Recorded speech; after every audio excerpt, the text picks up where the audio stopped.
welcome sa Tongs TV. Manood palagi at mag-subscribe na rin kayo para updated sa bawat video naming bago. Sa bawat video ay may aral kang makukuha, lalo na kung isa kang magsasaka. Gawain sa probinsya ang palagi naming content, kaya halika na sa Tongs TV. Mag-subscribe na kayo at manood palagi.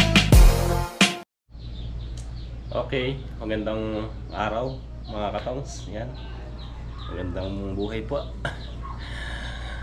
Halos isang buwan tayong walang vlog na. Dahil nung nakaraang kasing linggo, sunod-sunod yung biyahe natin. Halos pagitan lang ng isang araw. Sobrang init. Biruin nyo, dalawang oras biyahe. Tapos balikan pa yon. Naghihintay pa sa sangitan. Halos maghapon. Sobrang init. Di ko kinaya. Pero kahit na may nararamdaman ako, pinipili ko pa rin biyahe nun. Tapos ang ginagawa ko na lang, pagkatapos nito, uwi ako rito.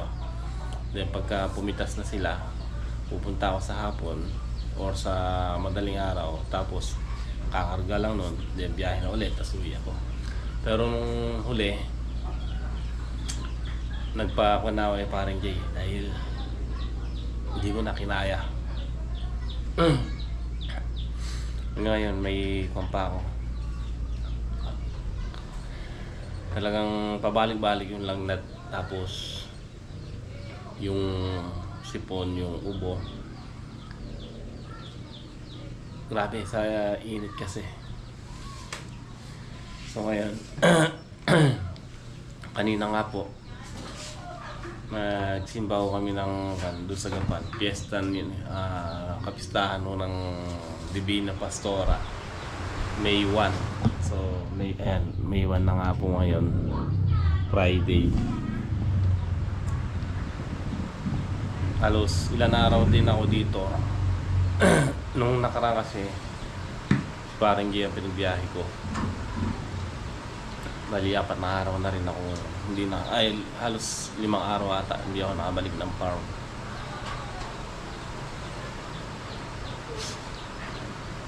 Ay sali na mga, lagyan mo ang tubig ito, dadalik na, palitan mo naman malamig. Pakahirap makakatong sa sobrang init, kaya yung buwan natin yung palaya, wala na, nakakuha lang tayo doon, nakailang pitas lang. Dahil nga siguro na anuhin din ng init, pati yung upo hindi rin gumanda. Tapos yung okra yun, lumipas na rin. Kaya ang pinapagawa ko na lang kila Greg yan, pag kaya rin pumitas, pinababakbak ko na ibang balag. Yung balag doon sa sigarilyas, pinatanggal ko na. Tapos pina-spray ko na ng bandamo yung sa may dulo, yung may pipino, siling panigang, wala na rin po yun. Tapos yung sa may ampalaya, pina-spray ko na rin ng bandamo para i-prepare naman natin sa padating na tag-ulan. Doon na lang tayo babawi. Tulad nga po ng sabi ko, ilasan muna natin yung mga ganun. Kasi kaya lang naman tayo nagtanim. Sayang lang din kasi panahon, naghabulan tayo. Pero hindi rin naman talagang pagtag-araw, kailangan pahinga. Huwag nang ipilit. Mahirap kasi ang kwento pagkatag-araw, sobrang init.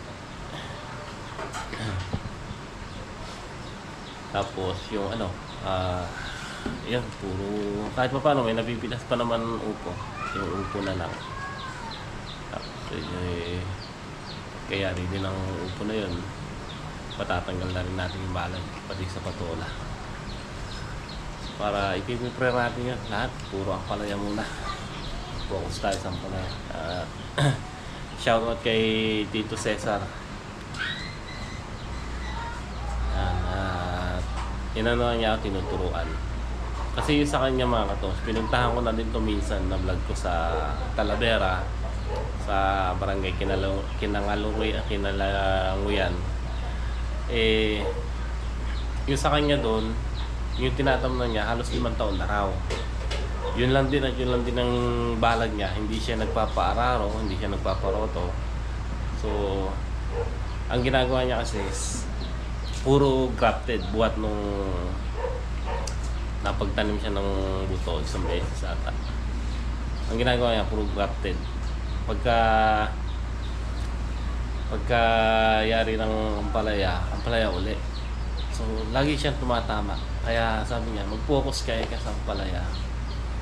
Huwag mo nang bakbakin yung mga balag mo. Tapos, basta ang itatanim mo lang ay grafted. Kahit na puro grafted ang itanim mo, na puro ampalaya, kaya lang grafted. So, yun nga ang gagawin natin ngayon. Pero yung dito kasi sa pipino, ay sa balag sa sigarilyas at sa may upo, matagal na kasi yun. Medyo pan na rin yung mga balag, bagsak na. Tapos yung ginawa natin balag dito sa harap, sa may ipaton at sa may upo, sa kabiyak, yung tapat ng ubo na yun, pang samantala lang yung balag ngayon. Kung nakita nyo po kung anong tulos lang yung ginawa natin doon, kasi tinam na natin na sitaw yun, galing tayo nagsili doon, tapos tinam na natin na sitaw, upo. So yun lang na may babakbakin natin, pati yung sa may dating harap ng ubo ni boss. Pero yung bungad sa ampalayahan natin ngayon, tapos yung sa may dulo, hindi na. Yun nga yung gagawin natin na tataniman ng grafted. Kaya ngayong buwan nito, Mayo, puro gayak na lang kami. Tatlo lang kami doon, si Greg at saka si Utol. Kaya kailangan ko ng suporta talaga nila. Kasi ako mga katongs, aminin ko po sa inyo. Ayan, kaharap si Mrs. Inaano ko po yung sarili ko. Pinipilit ko. May CKD problem po ako.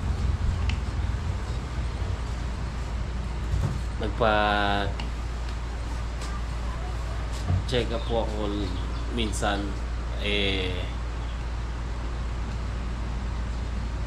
di ho maganda naging resulta ng creatinine ko. Kaya buhat nun, puro pantayo, herbal.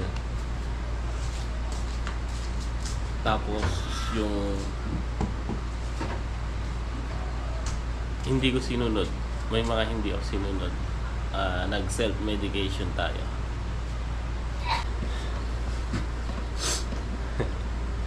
Kaya yun din isa mga katongsang ang nagiging dahilan. Kaya nagkukuhan ako sa vlog, nawawala. Kasi ang hirap ng may nararamdaman. Lahat ng stress nasa akin. Kaya nitong huling buwan na ito, napag-decision ako na magpahinga muna. Tapos yun lang yung ginagawa natin, na pagka may harvest, pupuntahan ko, dadalhin ko sa akin, tapos babalik uli ako dito. So, ganun. Para mapahinga lang ako. Pero nung last harvest nila, si Parang Jay na pinapunta ko. Tapos, tinutulungan din tayo ni Parang Jay, nakailang biyahe din. Kaya, ang hirap mga katoks. Malaban na para sa pamilya, di ba?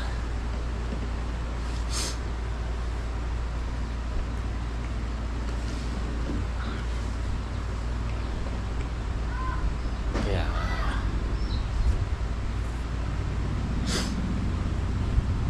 pasensya na po kayo. Kailangan ko sabihin ito para at least sa mga nagtatanong, sa mga nagme-message kay Tita Josie. Yan, shoutout po kay Sir Rapi, shoutout po sa inyo. So, ganun po ang naging buwan ng kalusugan ko ngayon. Matagal na po ito kasi nung 3 taon na. Akala ko simpleng bukol lang, simpleng cyst, renal cyst, hanggang sa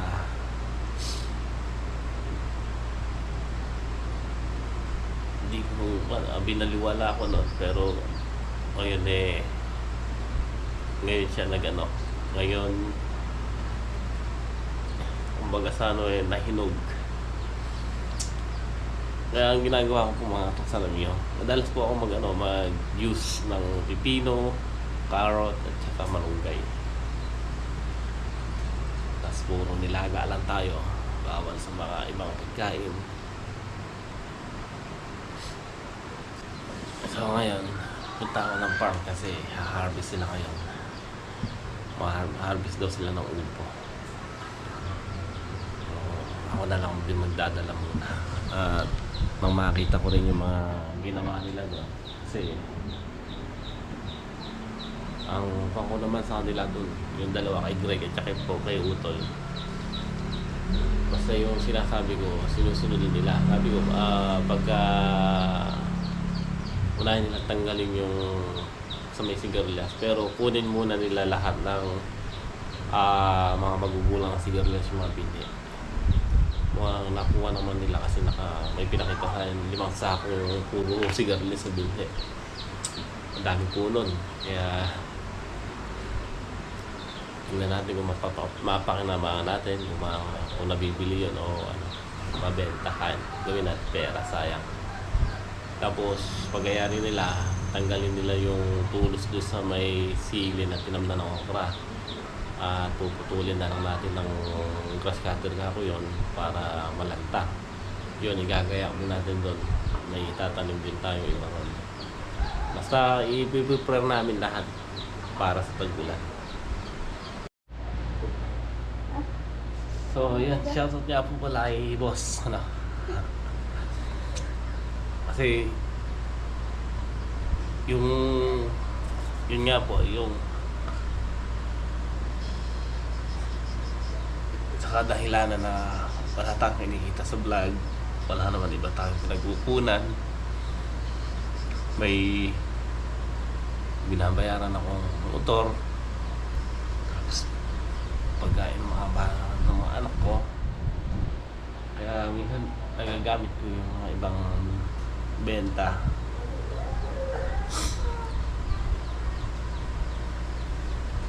Kaya ito hindi tayo pwedeng tumigil. Iniisip ko lang kasi mga katroks, kahit na anong mangyari,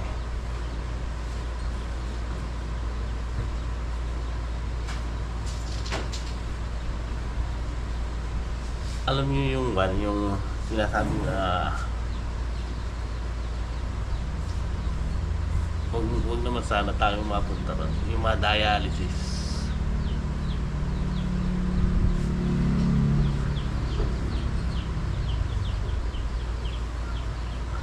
Parang guguho na yung mundo mo nun, di ba?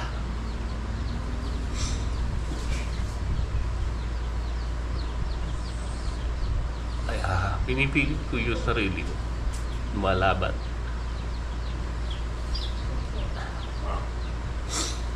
Dahil iyoko na naging walang silbi na lang. Naghilit pa yung anak ko.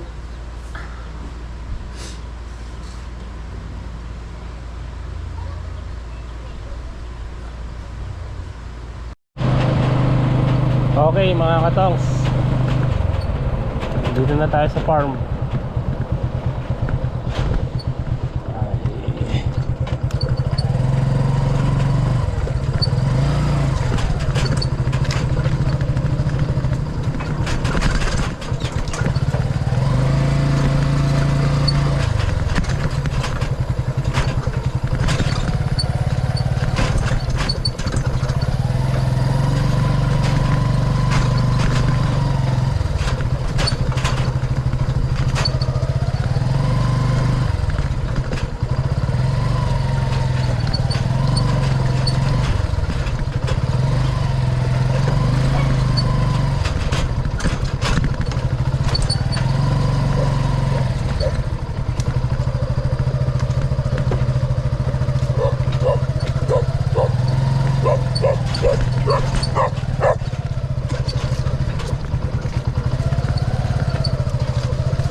dumating tayo kagabi dito alas 9, mag alas 10 na.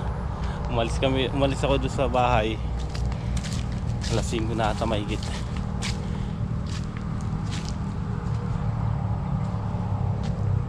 So ito na yung ating mga tanim dito.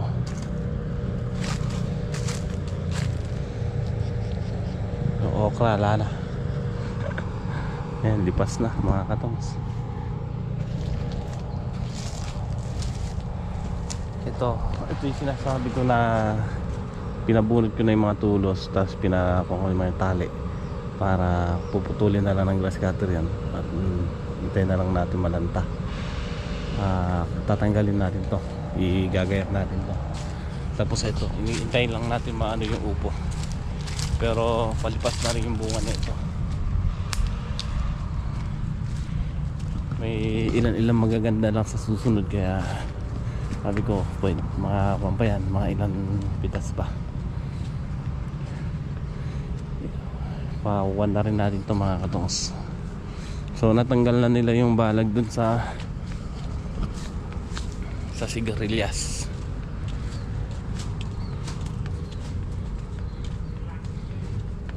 Yung patola mga katongs, tatanggalin na rin nila to, sasabay dito sa upo.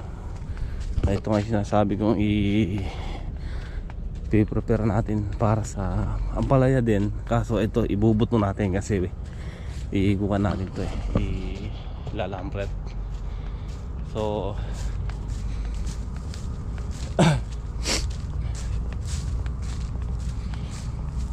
siguro mga isang pitas na lang yung upo na ito. Bagay, sabi ko unahin nila to, yung sa may patola, habang tinatanggal nila to papunta dito sa upo. Kasi itong may sili nito, pinabomba ko na ng pandamo. Ayan po, hindi rin masenso yung pipino natin dito. Ito yung gagayak natin para sa grafted na ampalaya. Pero hintay lang natin malanta-lantay damo na yan, tapos pag-grass cutter natin ng dudurugin lang natin yung damo, then patutubigan at saka natin pa kuha ng kalabaw. Sabi ko nga ngayong Mayo, yung buwan nito puro gayak tayo.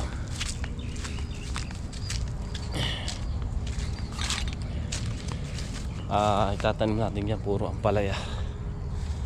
So ito, nabaklas na rin pala nila yung bahalag ng sigarilyas. Ayan o. So susunugin lang natin yung mga baging na yan. Then yun, tatanggalin natin na din yung upo na yun. Pagkayari nila dito, susunod na rin nila yan. So ganun ang plano natin, kasi ngayon Mayo pa lang, tag-araw pa yan.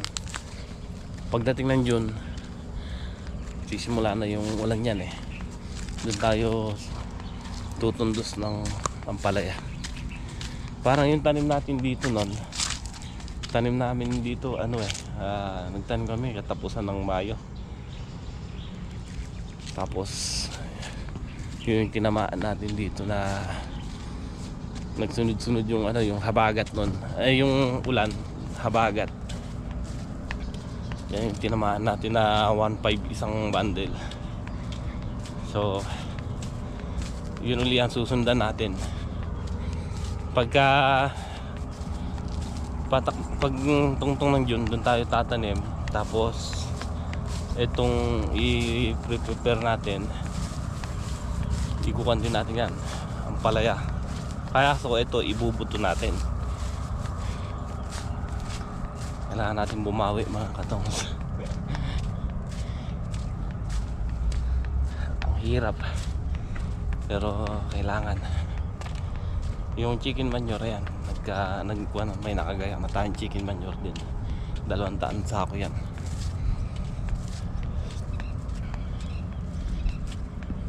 Dinala ni parang Gino isang araw dito.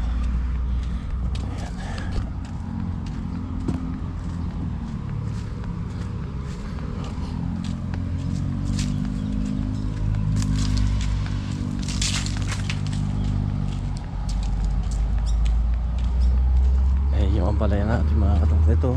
Ito yung isang daan sa ako ng chicken manure. Pinakuha ko dito kasi ang plano ko dito ko ilalagay ito yung nangyari sa ampalaya natin. Hindi na siya nakakuha ng bunga maganda. Nakuha talaga sa init yan. Kaya gagawin ko dyan, pa-araro ko, patutumpok ko yung lupa sa gitna, sa pagitan para lumalim ng konti itong tudling kasi masyadong mataas yung tudling nito. Kaya pagka nagpapatubig tayo, kalahati lang yung nababasa. So yun yung isang naging problema dyan, kaya hindi nakuha yung init, hindi kinaya. Wala na, ito na yung ampalaya natin. Hindi tayo kumita, lugi. So ito, grafted din ang plano ko dito. Itong bunga at saka yung dulo, grafted. Itong gitna at saka yung gilid na yon, yun ang ibubuto natin.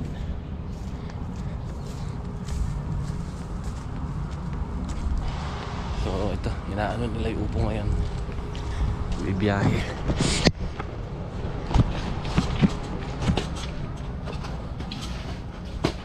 Masunog kaya yan? Ha? Hindi kaya apoy doon pag sinunog? Ah, iya, patay ito. Parang gapang na. Ha? Parang gapang yung upo. Diba? Dumudulas. Oh, puno mo yan. Yan, puno mo yan. Maliit.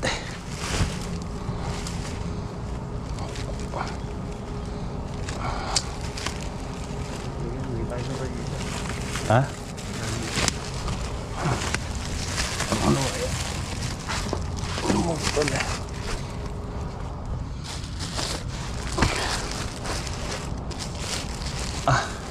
Pero malaki. Malaki. Tulong mo muna. Malaki. Alaman lang makinis ah.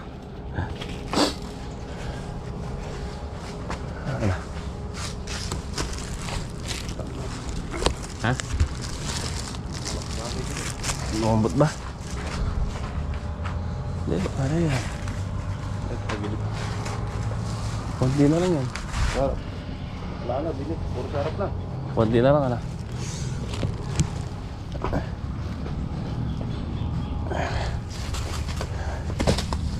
Wanan ko lang din eh.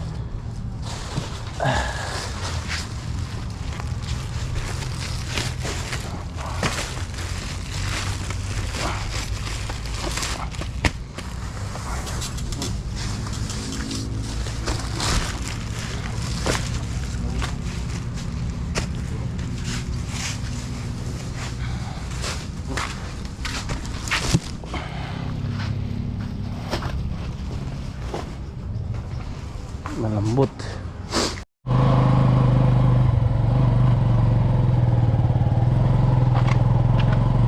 Okay, palis na tayo mga katongs.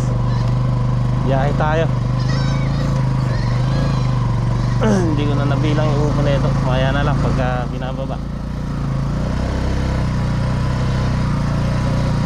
So may dala tayong ano, dala natin yung water pump pag gagawa.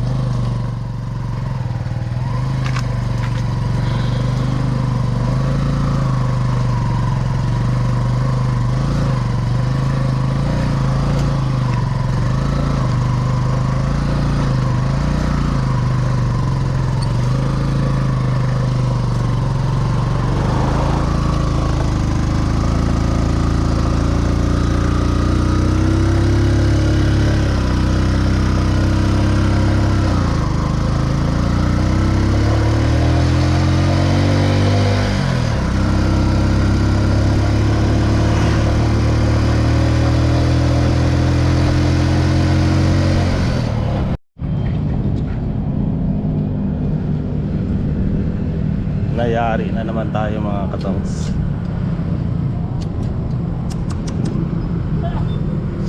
sira.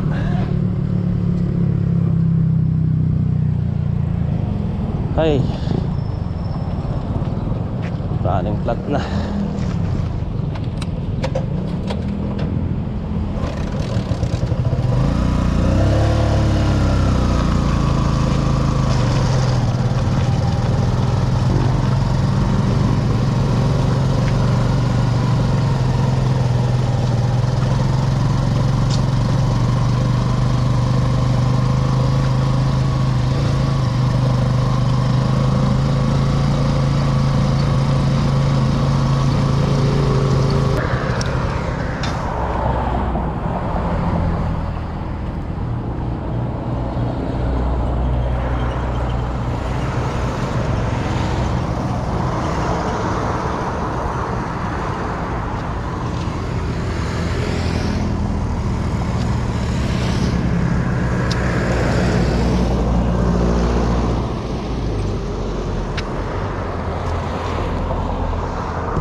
So ayan, ang oras natin is 10:41 mga katongs.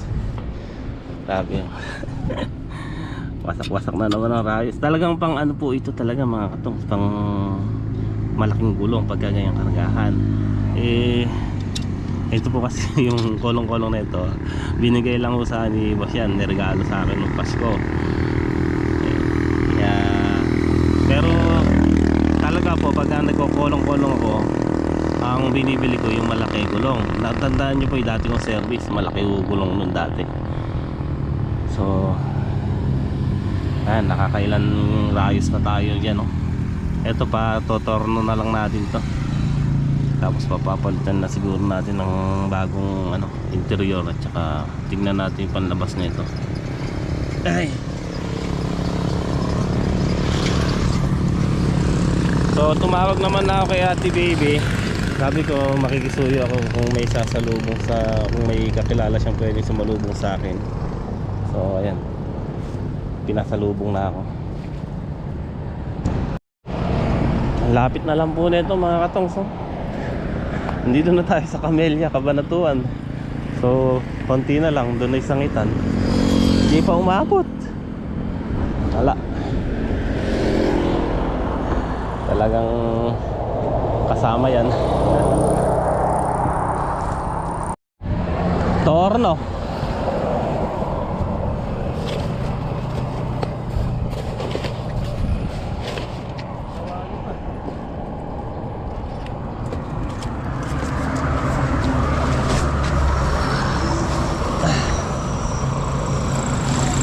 Ito segunda. Oo. Ano yung mga dinadala mo ron? Itaw. Sitaw.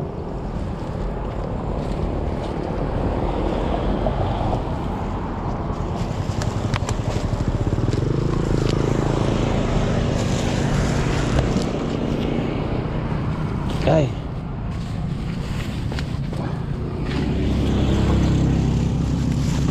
Kasya ba?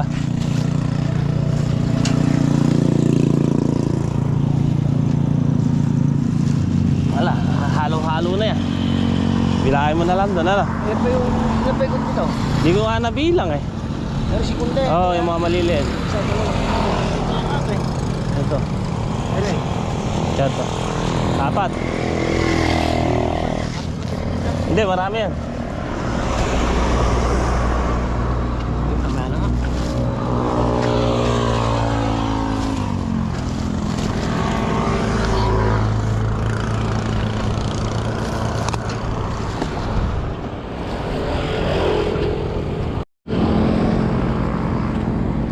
May bariya ba yan?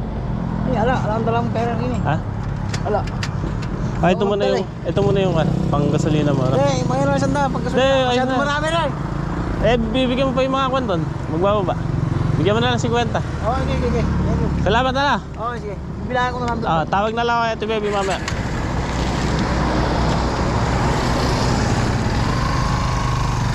Tiba yun. Ganun sana Bilhan mo ng malaki. Mura lang naman.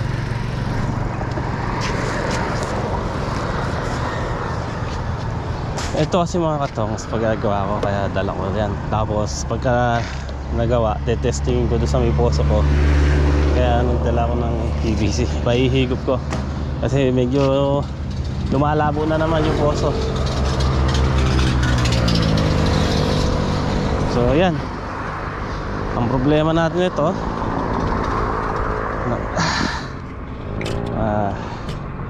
rayos to. Tapos palit siguro pala, tingnan natin saan may gumagawa ng mga motorcycle parts. Hanap tayo dito. Ay, alam niyo mga katos, tingbibiyahe ko madalas ganyan ang nangyayari. Kaya talagang palitin yung gulong yan. Hindi po pwede yung ganyan na lang.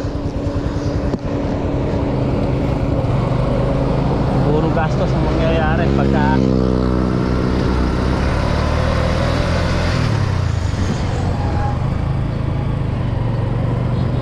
yan, pwede natin i-running flat yan pag ganyan lang walang karga.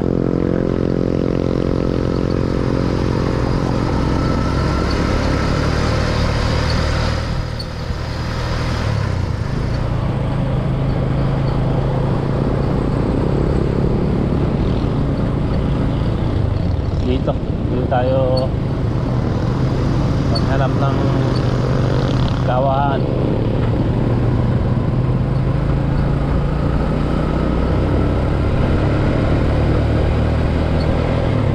Grabe haba ng dinaanan ko, wala akong nadaanan. Wala akong nadaanan gumagawa. Dapat diniretso ko na ng sangitan eh. Ito palabas na tayo ng highway oh.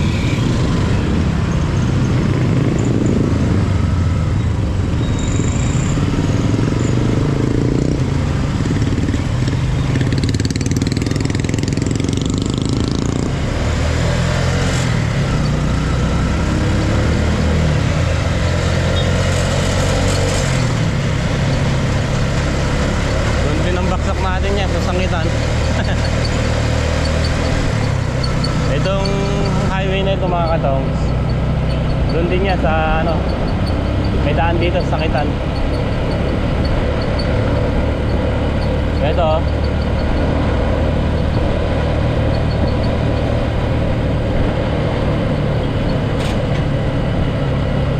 ito yung palatandaan ko dati eh. Pero dito yan sa dating sangitan yan.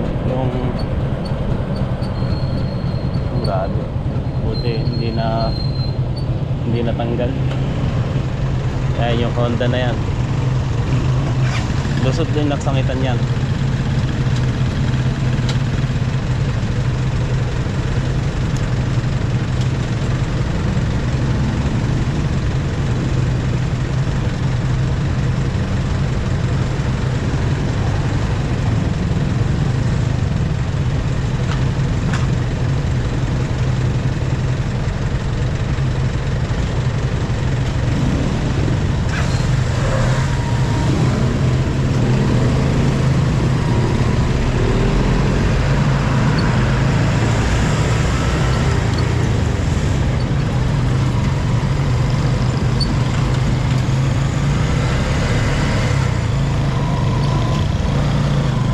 Dito rin ako nagpagawa nung isang biyahe ko nun. Ay.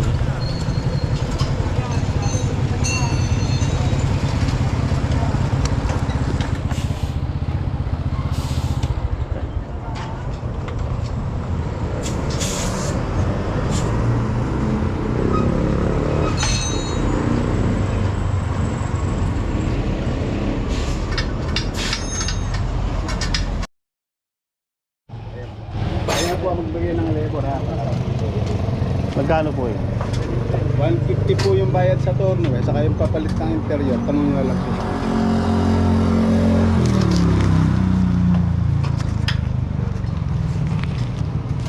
Meron po mga gulong na bundo.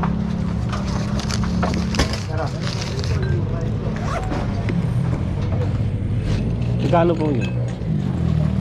Bay na po yung gamit. Ay, lang po kayo sa lap, no? Magkano? Tapos yun. At magkano po ba binayad niyo sa loob? 450 po. Rayos at saka Interior, no? Bali 150 po, tsaka po 30 pesos. Okay, yun na po. Salamat po ng marami. Boss, pwede po makasama.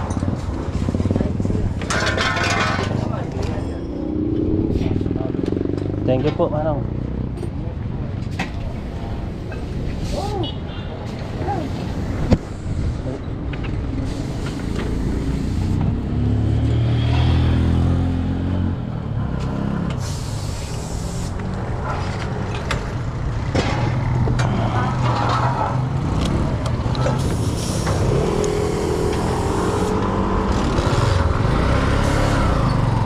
Okay. Tapos din.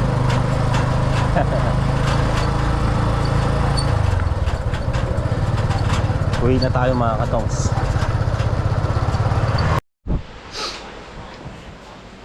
Okay, ayan mga katongs. Gabi na nga po. So pagdating ko kanina nakapagpahinga lang tayo. At nakatulog. So kanina pag galing ko ng pagawaan, dumaan ako sa sangitan kaya Ate Baby. Kinuha ko na lang yung huling diniliver ni Paring Jay. Ito yung diniliver ni Paring Jay kasi iniwan lang din Paring Jay dun to eh. May may isang Taiwan, may ampalayang mga segunda, tsaka upo. Yan. So yung dalawa kanina iniwan ko na lang din dahil ang dami pa. Hindi ganong pinapansin yung upo. Daming mga magaganda ngayon na dumarating na upo, makikinis. Kaya bumabaksak na rin yung presyo. So, ang ginawa ko na lang ito para may pangkuhan tayo sa nagastos. Ito yung nagastos natin kanina. Namalengke ko ng halagang 1,000 pang ulam nila Utol at ni Greg doon sa farm. Wala na nga pong bigas doon, kaya lang nakakatapos yung hawak ko. Wala tayong pang gasolina, kaya tapos yun nga, biglang nagka-aberya.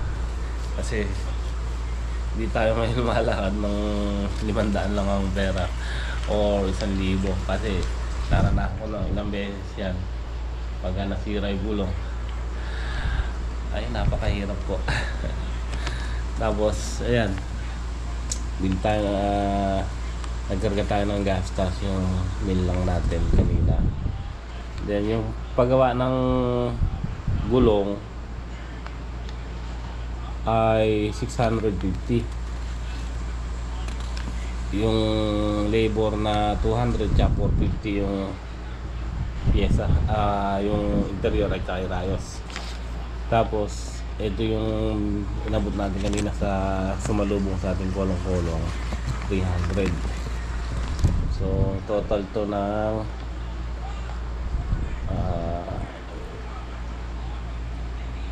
2,600.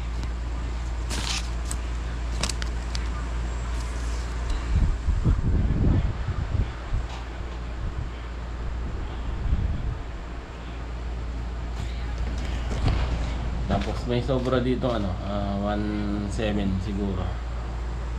1,600. 1,600. Yun naman ang gagamitin natin pang paggawa dito sa nasira dito sa water pump. Then yung dala natin kanina, yun ang nakapondo kay Ate Baby ngayon. Iniwan natin. So yan, ganun lang ang nangyayari sa atin ngayon dahil sabi ko nung nakakaraang deliver, ganun yung ginagawa ko. Pagka may harvest doon at ibibiyahe, pupunta ako, tapos idadalhin sa sangitan, then babalik ko rito para sinasamantala ko lang ngayon dahil pag nagsimula naman tayo magtanim na uli ng ampalaya, tututok na tayo uli doon. Kumbaga nagkuka lang tayo, papahinga. Bumubuelo lang.